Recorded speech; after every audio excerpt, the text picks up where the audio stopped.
The sun cast blood-red fingers across the dusty plains of Wyoming Territory as Kathleen Garrison stumbled through the brush, her dress torn and bloodied, her breath coming in ragged gasps. The year was 1878, and she had just escaped a nightmare. Her pursuers were not far behind, the thundering of hooves growing louder with each passing second. She had been running for what felt like hours, her body pushed well beyond its breaking point, but the fear of what awaited her should they catch her again kept her moving forward. Weston Nash spotted the woman from a quarter-mile away, her figure a dark silhouette against the vibrant sunset.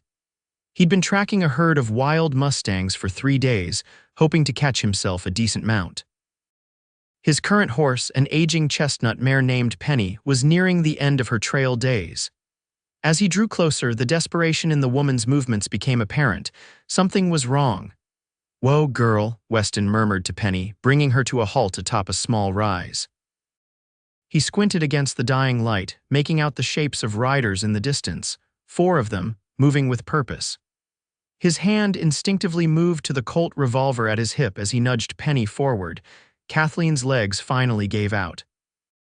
She collapsed to her knees, the rocky ground tearing through what remained of her petticoat. She could hear them now, closer than before. Tears streamed down her dirt-stained face as she tried to force herself up again, but her body refused to cooperate. "Please," she whispered to no one. "Please." The sound of approaching hoofbeats from another direction made her heart sink. They had split up to surround her.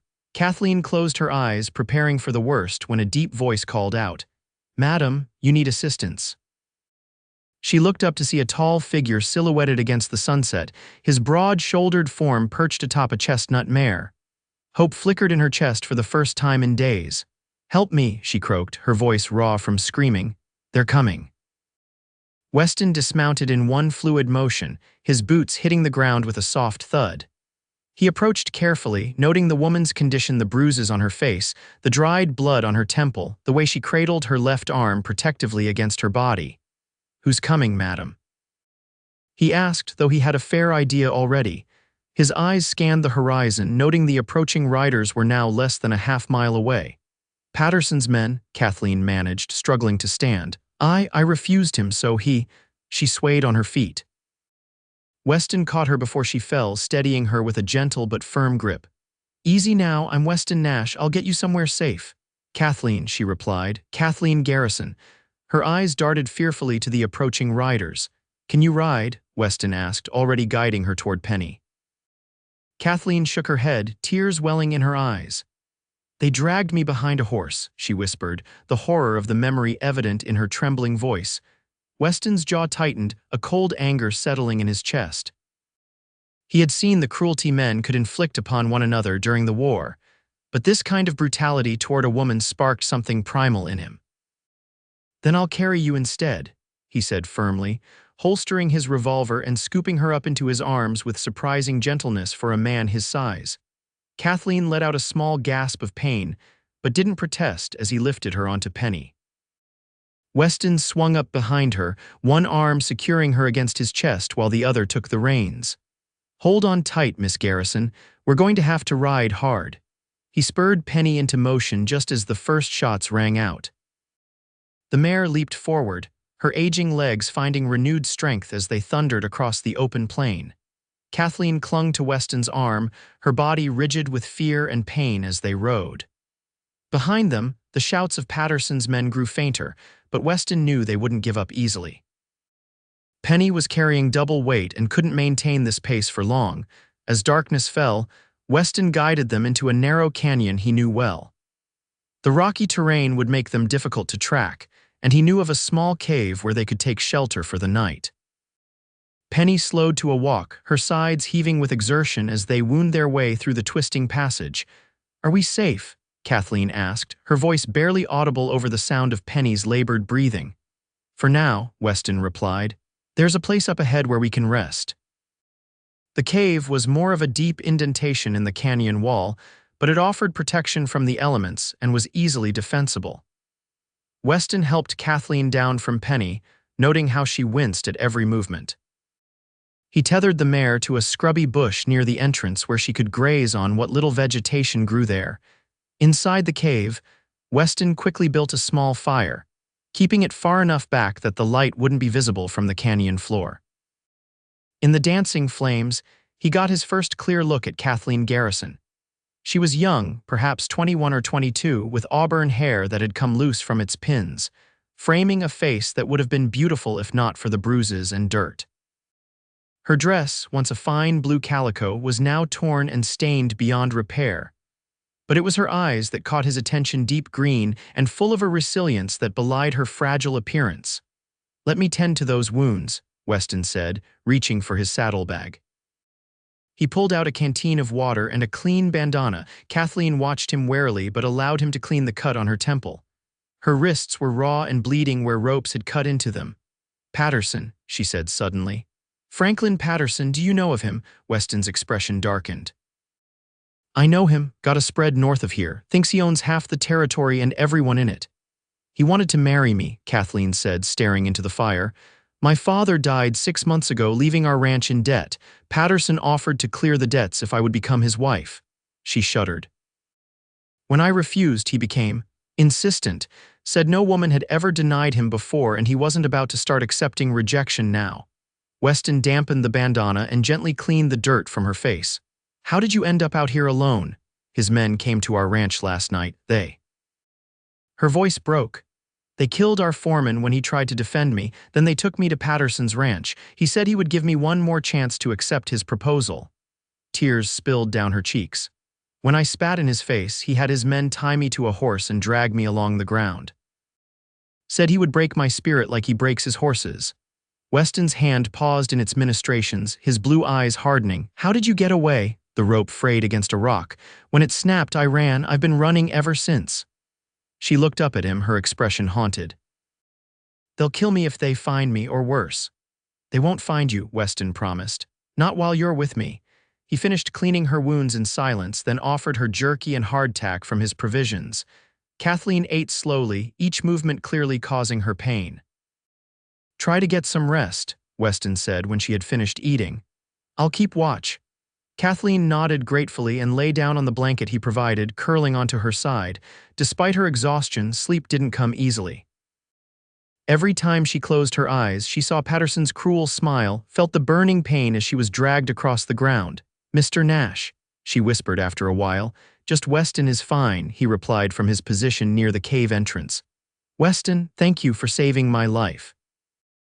He turned to look at her, his expression softening in the firelight. "Get some rest, Kathleen. We have a long ride ahead of us tomorrow." When Kathleen finally drifted into a fitful sleep, Weston remained vigilant, his hand never far from his revolver.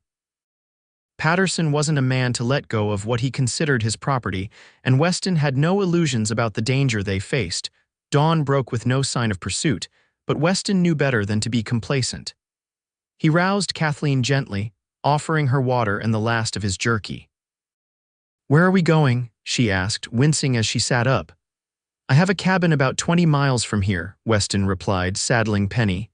"It's remote, hard to find unless you know where to look. We'll be safe there while you heal."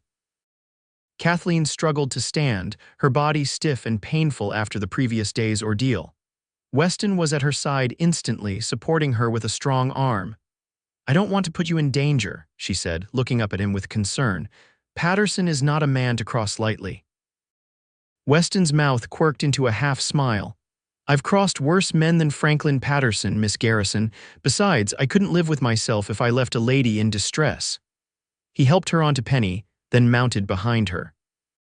The day was clear, the Wyoming sky a vast blue canopy above them as they rode through the winding canyon and back onto the plains.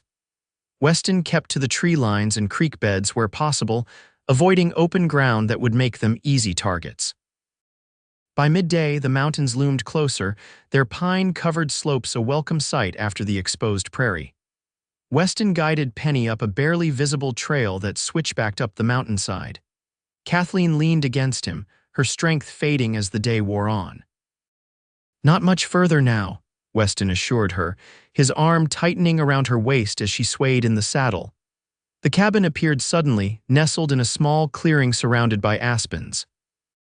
It was a simple structure, built of rough-hewn logs with a stone chimney, but to Kathleen it looked like paradise. Weston dismounted first, then lifted Kathleen down carefully.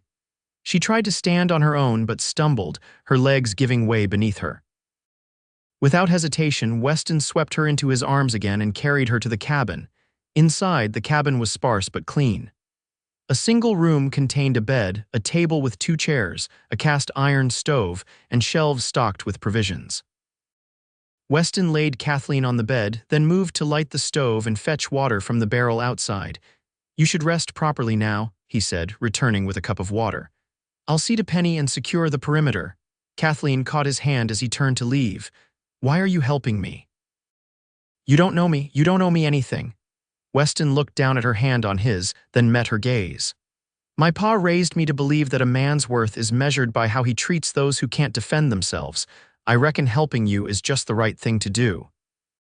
With that, he gently extricated his hand from hers and stepped outside, leaving Kathleen to wonder about the quiet cowboy who had risked his life to save a stranger. Over the next few days, Kathleen's strength gradually returned. Weston proved to be a capable if basic cook, preparing simple meals of beans, bacon, and biscuits. He was a man of few words but attentive to her needs, always ensuring she was comfortable and had everything she required. On the 4th day, Kathleen insisted on helping around the cabin, unable to bear the inactivity any longer. Weston watched with a mixture of concern and admiration as she limped around, sweeping the floor and organizing his meager possessions. "You don't have to do that," he said as she rearranged the items on his shelves. "I need to do something," she replied firmly. "I can't just lie there while you do everything." Weston nodded, understanding her need for purpose. "There's a creek about 100 yards east if you want to wash up." "I'll keep watch." Kathleen's face brightened at the prospect of getting clean. She had managed to wash her face and hands in a basin, but the idea of a proper bath, even in a cold creek, was too tempting to resist. The water was icy but refreshing as she bathed quickly, scrubbing away the last traces of dirt and blood. Her dress was beyond salvation, but Weston had provided her with one of his shirts and a pair of trousers that she cinched with a length of rope. The clothing swamped her smaller frame, but it was clean and whole. As Kathleen made her way back to the cabin, she paused to watch Weston chopping wood. His movements were efficient and powerful, the muscles in his arms and back flexing with each swing of the axe. He was a handsome man, she realized, with his sun-bronzed skin, strong jawline, and eyes the color of a summer sky. Kathleen blushed at her own thoughts and continued toward the cabin, but not before Weston noticed her watching. Their eyes met briefly before she looked away, her cheeks burning. That evening, as they sat by the fire eating a stew Weston had prepared, Kathleen found the courage to ask him about himself. "Where are you from, Weston? You don't sound like you're from around here." Weston took his time answering, stirring his stew thoughtfully. "Georgia originally. Left after the war, didn't have much to go back to."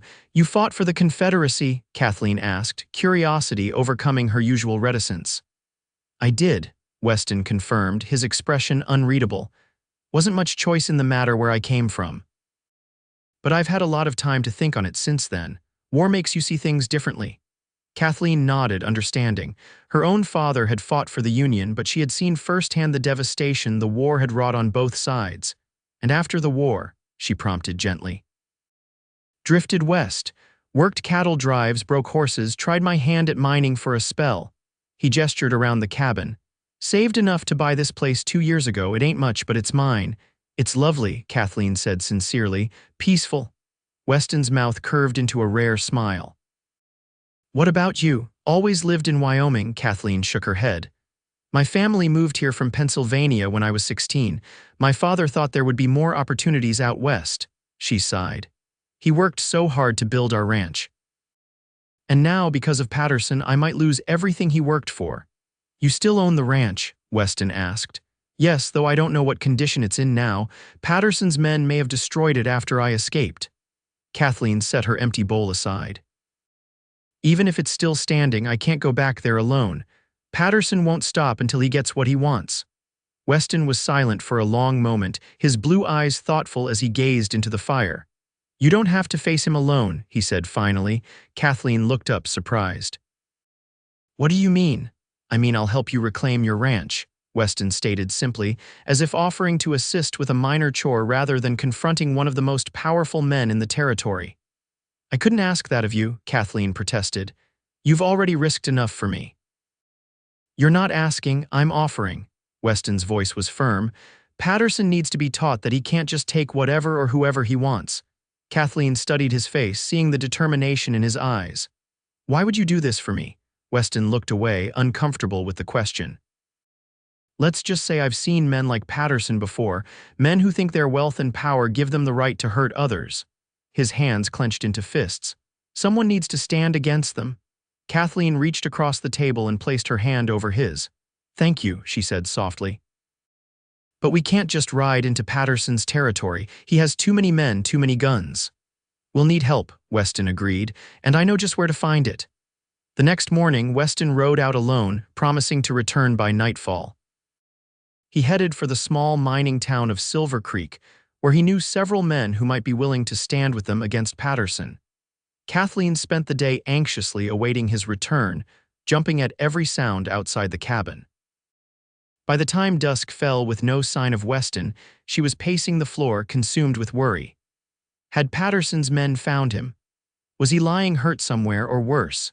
When she finally heard hoofbeats approaching, Kathleen grabbed the rifle Weston had left for her and positioned herself by the window. Relief flooded through her as Weston's familiar figure emerged from the gathering darkness, followed by 3 other riders. Brought some friends, Weston announced as he entered the cabin. The men who followed him in were a diverse group. A broad-shouldered blacksmith with an impressive beard, a wiry Mexican with keen dark eyes, and a former Union soldier still wearing parts of his blue uniform. Kathleen Garrison, meet Samuel Tucker, Manuel Reyes, and Daniel Cooper, Weston introduced them. They've all had run-ins with Patterson in the past and are willing to help us. The men nodded respectfully to Kathleen, who thanked them with genuine gratitude. As they sat around the table, Weston unrolled a rough map of the area. Patterson's ranch is here, he said, pointing to a spot northwest of their location. The Garrison place is here, about 10 miles east of Patterson's. According to the boys in town, Patterson's been bragging that he'll own both properties by the month's end. He's already moved some of his cattle onto your land, Miss Garrison, Samuel added, his deep voice rumbling in the small cabin. Got about 6 men stationed there. Kathleen's hands clenched in her lap. The audacity of that man. He thinks you're dead, Daniel said bluntly. Word in town is that Patterson told the sheriff you ran off during a storm and must have fallen into a ravine. They supposedly searched for you but found no trace. Convenient story, Manuel commented, his accent thick but his English clear. Weston nodded grimly. Makes it easier for him to claim her property if everyone thinks she's dead, especially since she has no family to contest it. So what's the plan? Samuel asked, looking to Weston. We take back Kathleen's ranch first, Weston replied. Once we have a secure position, we send word to the territorial marshal about what Patterson's done. With eyewitness testimony from Kathleen about the attempted murder, the marshal will have to take action. The men discussed the details late into the night, mapping out their approach and contingency plans. Kathleen listened intently, adding her knowledge of the ranch layout and the surrounding area. As the others bedded down for the night, Kathleen found Weston outside staring up at the star-filled sky. She wrapped a blanket around her shoulders against the night chill and stood beside him. You've given me hope when I thought all was lost, she said quietly. I don't know how I'll ever repay you. Weston glanced down at her, his expression softening in a way she had rarely seen. Some things aren't done expecting repayment, Kathleen. Still, I wish there was something I could do to show my gratitude. Seeing you stand tall again is enough, he replied simply. They stood in companionable silence for a while, the night air crisp around them. Kathleen was acutely aware of Weston's presence beside her, the solid reliability of him a comfort she hadn't expected to find in the chaos her life had become. Weston, she said hesitantly, if when we reclaim my ranch, would you consider staying on? I'll need a foreman, someone I can trust. Weston looked surprised at the offer. You sure about that? I'm better with horses than cattle. I'm sure, Kathleen affirmed. There's no one I would trust more. A slow smile spread across Weston's face, transforming his usually serious expression. Well then, Miss Garrison, I accept your offer. The following day, they set their plan in motion. Riding in a loose formation, with Kathleen wearing men's clothing and a wide-brimmed hat to conceal her identity, they approached the Garrison Ranch from the east, using the cover of a pine forest that bordered the property.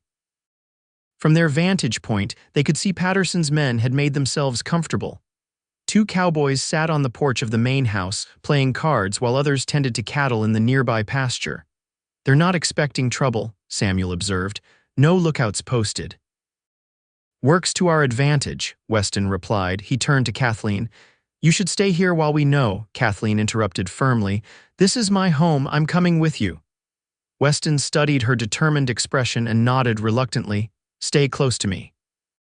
They approached during the hottest part of the day, when the men on the porch had dozed off, and those working with the cattle had sought shade. Weston and Samuel took the lead, walking their horses openly toward the house as if they had every right to be there, while Manuel and Daniel circled around to cover the barn. The men on the porch scrambled to their feet as Weston and Samuel approached, hands moving to their guns. That's far enough, one of them called out. This is Patterson land now. Funny, Weston replied calmly, continuing forward. Last I checked, this was Garrison property. The men exchanged nervous glances, clearly recognizing they were outnumbered. Mr. Patterson bought this place fair and square after the Garrison girl disappeared, the second man claimed. Is that so? Weston asked, stepping aside to reveal Kathleen, who removed her hat, allowing her auburn hair to fall free. Miss Garrison might disagree with that assessment. The men's faces paled at the sight of her. That's impossible, the first man stuttered. You're dead. You saw me escape, Kathleen interrupted, her voice strong despite her racing heart. And now I've returned to reclaim what's mine. Before the men could react, Manuel and Daniel emerged from behind the barn, herding the other cowboys at gunpoint. Outmaneuvered and outgunned, Patterson's men surrendered without a fight. By sunset, Kathleen stood in her own home for the first time in over a week. The house showed signs of neglect, but was otherwise intact. As she walked through the familiar rooms, touching furniture her father had made and looking at photographs of her parents, emotion overwhelmed her. Weston found her in the kitchen, tears streaming down her face as she clutched a faded photograph to her chest. Are you all right? He asked gently. Kathleen nodded, wiping away tears. I never thought I'd see this place again. When they dragged me away, I was certain I was going to die. Weston hesitated, then stepped forward and awkwardly put an arm around her shoulders. You're stronger than you know, Kathleen Garrison. She looked up at him, seeing the admiration in his eyes. Without thinking, she rose on tiptoe and pressed a soft kiss to his cheek. Thank you for believing in me. Weston's cheeks reddened, but he didn't move away. We've only won half the battle, he reminded her. Patterson will retaliate when he learns what we've done. Let him come, Kathleen replied, a new determination in her voice. This time I'll be ready for him. They spent the next 2 days fortifying the ranch, moving cattle back to their proper pastures, and preparing for Patterson's inevitable response. Manuel rode to the nearest telegraph office to send a message to the territorial marshal, explaining the situation and requesting intervention. On the third day, Patterson himself arrived with 15 armed men. Kathleen watched from an upstairs window as the procession approached the ranch house, Patterson leading the way on a magnificent black stallion. He's here, she called down to Weston and the others who had taken up defensive positions around the property. Weston joined her at the window, his expression grim. Stay inside, he instructed, no matter what happens. Kathleen caught his arm as he turned to leave. Be careful, she said softly. I couldn't bear to lose you now. Something flickered in Weston's eyes, surprise, followed by a warmth that made Kathleen's heart race. For a moment, she thought he might kiss her, but instead he squeezed her hand and hurried downstairs. Franklin Patterson was a heavyset man in his 40s, with a florid face and cold eyes. He reined in his horse at the edge of the property, surveying the ranch with the entitled gaze of a man accustomed to taking what he wanted. Nash. He called out, having apparently been informed of Weston's identity. Send out the Garrison woman and we'll leave peacefully, otherwise things will get unpleasant. Weston stepped onto the porch, rifle in hand but pointed at the ground. Miss Garrison isn't going anywhere, Patterson. This is her property and you're trespassing." Patterson's face darkened with anger. "That woman is my property. She agreed to marry me in exchange for settling her father's debts." "That's a lie," Weston replied evenly. "And even if it weren't, it wouldn't give you the right to abduct her and attempt to murder her." "Murder?" Patterson scoffed. "If the silly girl got injured while learning her place, that's hardly murder." "The territorial marshal might see it differently," Samuel called from his position by the barn. "Especially since we've already telegraphed him with a full account of your actions." Uncertainty flickered across Patterson's face, quickly replaced by rage. "You're bluffing." "The marshal won't take the word of a woman and a bunch of drifters over mine." "Perhaps not," a new voice called out, "but he'll certainly listen to me." All heads turned to see a man on horseback approaching from the east, the silver star on his chest gleaming in the sunlight. Behind him rode 6 deputies, all armed and ready. "Marshal Wilson," Patterson acknowledged, his confident demeanor faltering slightly. "This is a private matter between me and—" "Save it, Patterson," the marshal interrupted. "I've heard some disturbing reports about your activities. Miss Garrison has filed formal charges against you for kidnapping, assault, and attempted murder." Patterson's men shifted uneasily, some already backing their horses away from what was rapidly becoming a losing proposition. Patterson himself looked around, realizing his position was deteriorating by the second. "This isn't over," he snarled, turning his horse. "No one defies Franklin Patterson and gets away with it." "Actually, it is over," Marshal Wilson stated firmly. "You're under arrest, Patterson. Surrender your weapons and come peacefully." For a tense moment, it seemed Patterson might resist, his hand hovering near his holstered pistol. But faced with overwhelming odds, he eventually relented, allowing himself to be disarmed and taken into custody. His men, seeing their leader captured, dispersed without further confrontation. As the marshal led Patterson away, Kathleen emerged from the house, her legs shaking but her head held high. She watched as the man who had terrorized her was led away in handcuffs, a mixture of relief and disbelief washing over her. Weston was at her side immediately, his steady presence anchoring her. "It's over," he said quietly. "He can't hurt you anymore." Kathleen turned to face him, tears of relief streaming down her face. "We did it," she whispered. "We actually did it." "You did it," Weston corrected her, a hint of pride in his voice. "You stood your ground and faced down a monster. That takes real courage, Kathleen." Before she could respond, Marshal Wilson approached them, tipping his hat respectfully to Kathleen. "Miss Garrison, I apologize for not reaching you sooner. Rest assured, Patterson will face justice for his crimes." "Thank you, Marshal," Kathleen replied gratefully. "What happens now?" "Patterson will stand trial in Cheyenne. You'll need to testify, of course, but with multiple witnesses to his threats today and evidence of your injuries, I don't foresee any issues with securing a conviction." The marshal glanced at Weston. "Mr. Nash, I understand you played a significant role in rescuing Miss Garrison and reclaiming her property. The territory owes you its thanks." Weston shifted uncomfortably under the praise. "Just did what needed doing, Marshal." After the marshal departed with his prisoner, Kathleen found herself surrounded by her unlikely defenders Samuel, Manuel, Daniel, and Weston, all looking to her for direction. "Well, Miss Garrison," Samuel said with a grin, "seems like you've got your ranch back. What happens next?"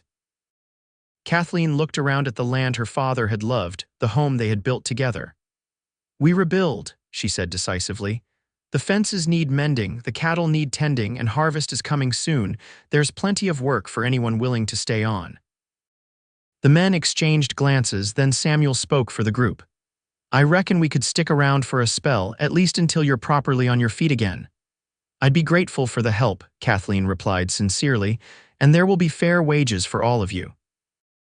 As the others moved off to discuss the work ahead, Kathleen found herself alone with Weston at the edge of the porch, watching the sunset paint the Wyoming sky in brilliant hues of orange and gold. "You don't have to stay," she said softly, though the thought of him leaving made her heart ache. "You've already done more than I had any right to ask." Weston turned to face her, his blue eyes searching hers. "What if I want to stay, not just as your foreman, but—" He trailed off, uncharacteristically hesitant, Kathleen's breath caught in her throat. "But what?" Instead of answering with words, Weston gently cupped her face in his calloused hands and kissed her. It was a tentative kiss at first, as if he expected her to pull away, but when Kathleen leaned into it, wrapping her arms around his neck, it deepened into something more urgent, more passionate. When they finally broke apart, both slightly breathless, Weston rested his forehead against hers. "I've never met anyone like you, Kathleen Garrison. Your strength, your courage. You've awakened something in me I thought died in the war." Kathleen smiled up at him, her heart full to bursting. "When you found me that day, I was broken and afraid. You didn't just carry me to safety, Weston. You helped me find my strength again." "So is that a yes? You'll have me staying on?" Weston asked, a rare smile lighting his features. "That's a yes," Kathleen confirmed, rising on tiptoe to kiss him again. "Though I'm hoping for more than just a foreman in the long run." Weston's arms tightened around her. "I reckon that could be arranged, Miss Garrison." As the sun dipped below the horizon, casting long shadows across the land they had fought so hard to reclaim, Kathleen Garrison found herself looking forward to tomorrow for the first time since her father's death. With Weston Nash at her side, she felt ready to face whatever challenges lay ahead, not as a victim, but as a woman who had discovered her own resilience in the face of cruelty. The memory of being dragged behind a horse would never completely fade, but it no longer defined her. Instead, she would remember the words that had given her hope in her darkest moment. "Then I'll carry you instead." And Weston had done exactly that, carrying her not just to physical safety but toward a future brighter than either of them could have imagined when they first met on that blood-red Wyoming evening.